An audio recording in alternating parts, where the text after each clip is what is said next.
घटनाएं, सीधी जैसी घटनाएं हो रही है। मणिपुर में हमारे नग्न कर कर हमारी माताएं बहनों को घुमाया जा रहा है। सीधी में एक नौजवान के ऊपर पेशाब किया जा रहा है, बल्कि वो नौजवान के ऊपर, एक वर्ग विशेष के ऊपर नहीं, वो पेशाब अगर किसी के ऊपर की गई हो तो मानवता के ऊपर पेशाब करने का काम उस युवक ने किया है। और हमारा देश का प्रधानमंत्री, हमारे देश का गृह मंत्री, हमारा मुख्यमंत्री इन सब करतूतों के बावजूद एक कार्यक्रम में लगा है कि मेरा बूथ सबसे मजबूत। अरे भैया, ये छिंदवाड़ा है।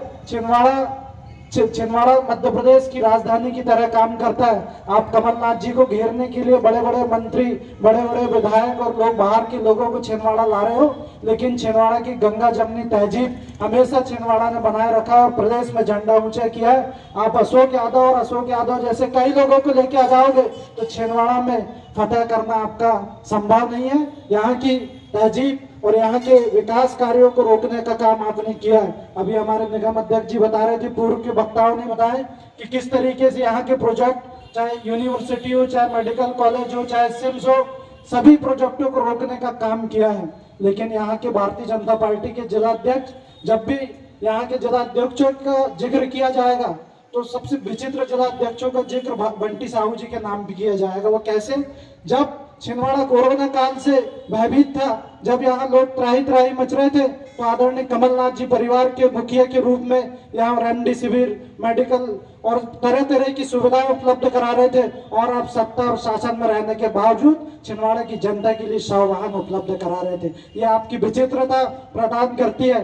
मैं बंटी साहू जी से कहना चाहता हूँ कि इतना राजनीतिक इतिहास में जो आपके पिताजी की भी उम्र है, चाहे प्रधानमंत्री जी हो, चाहे देश का राज्य मंत्री, मुख्यमंत्री हो, वो आदरणीय कमलनाथ जी को कमलनाथ जी कहता है। आप मर्यादाओं को तार तार करने का काम इस जिले में कर रहे हैं। अरे राजनीति अपनी जगह है, मनभेद अपनी जगह है, मतभेद अपनी जगह है, लेकिन छिंदवाड़ा ने हमेशा बुजुर्गों का सम्मान करना सिखाया है और वो सम्मान करना सीखेंगे। आप चुने हुए जनप्रतिनिधि को अवहेलना कर रहे हो।